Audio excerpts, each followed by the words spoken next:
নমস্কার বন্ধুরা, নতুন ভিডিওতে সকলকে স্বাগত জানাই। আজকের ভিডিওতে আমি আপনাদের সাথে শেয়ার করব অপরাজিতা ফুল গাছকে আপনারা কিভাবে পরিচর্যা করবেন। এই টাইমে অপরাজিতা ফুল গাছের মধ্যে প্রচুর পরিমাণে ফুল ফুটে থাকে। এখন প্রায় দিনই মাঝে মাঝে বৃষ্টি হচ্ছে, আর এই টাইমে আপনারা এই গাছগুলি থেকে প্রচুর পরিমাণে ফুল পাবেন।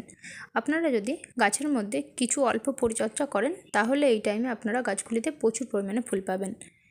এই অপরাজিতা গাছের ফুলগুলি সাধারণত দুরকম টাইপের হয়ে থাকে। একরকম হলো সিঙ্গেল পাপড়ি আর একরকম হলো ডবল পাপড়ি। আমার এই ফুলগুলি হলো ডবল পাপড়ি। আমার এই গাছটিকে আমি বীজ থেকে গ্রো করেছিলাম।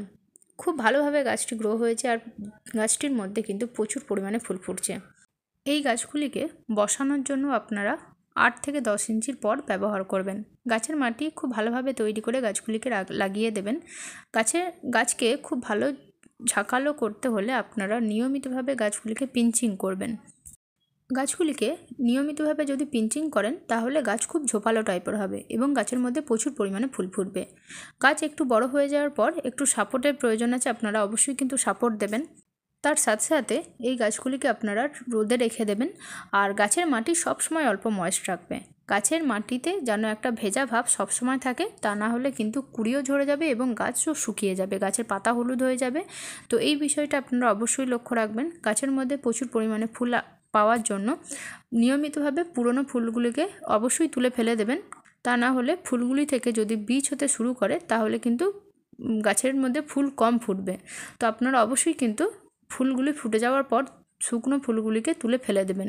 শুকনো পাতা অবশ্যই কিন্তু রিমুভ করে দেবেন, তাহলে গাছগুলি খুব ভালোভাবে গ্রো করবে। এই অপরাজিতা গাছগুলিকে খুব বেশি পরিচর্যা করার প্রয়োজন হয় না। 15 দিন পর পর আপনারা যে কোনো সার দিয়ে দেবেন, আর গাছের মধ্যে 1 মাস পর পর নিয়মিতভাবে যে কোনো ধরনের আপনারা ফাঙ্গিসাইড স্প্রে করবেন। তা না হলে দেখবেন যে পাতার পেছন দিকে এক ধরনের পোকার আক্রমণ হয়, পাতা কুঁকড়ে যায়। তো আপনারা অবশ্যই কিন্তু মাসে একবার যে কোনো ফাঙ্গিসাইড বা নিম তেল স্প্রে করে দেবেন, তাহলে কিন্তু আপনার গাছ খুব ভালোভাবে গ্রো করবে। এরপর আসি এই টাইমে আপনারা এই গাছের মধ্যে কি সার দেবেন। আমি যেই সার এই গাছের মধ্যে এই টাইমে দিচ্ছি, চলুন আপনাদেরকে দেখিয়ে দিই। এই যে সারটি দেখছেন, এই সারটি আমি 1 মাস পর পর দিয়ে থাকি। এই সারের মধ্যে কি কি মেশানো আছে আপনাদেরকে বলে দিচ্ছি। এর মধ্যে আছে vermicompost, kitchen waste compost সার, তার সাথে আছে কোকোপিট, নিম খোল, সর্ষের খোল, হাড় গুঁড়ো, শিংকুচি। এই সব আমি একসাথে মিশিয়ে একটা সার তৈরি করে রেখেছিলাম। এই সারটা আমি কিন্তু অনেক আগে তৈরি করে রেখেছিলাম, কারণ এই যে উপকরণগুলো আমি বললাম এগুলো ডিকম্পোজ হতে টাইম লাগে। তো আমি আগে থেকে সারটা রেডি করে রেখে দিয়েছিলাম। এই সার আমি মাসে একবার এই গাছের মধ্যে দিয়ে থাকি।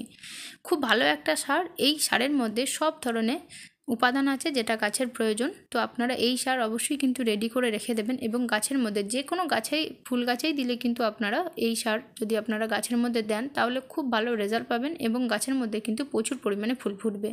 তো আপনারা এই সার কিন্তু এই টাইমে গাছের মধ্যে অবশ্যই দেবেন। যে কোনো ধরনের ফুল গাছে আপনারা 1 মাস পর পর এই সার দিয়ে দেবেন। এছাড়া আমি মাঝে মাঝে লিকুইড সারও দিয়ে থাকি। ঘরে যেই লিকুইড সারগুলি আমি বানাই সাধারণত অন্যান্য গাছে দিয়ে থাকি, সেই সারও আমি কিন্তু এই গাছের মধ্যে দিয়ে থাকি। তো এইভাবে আপনারা গাছগুলিকে পরিচর্যা করবেন।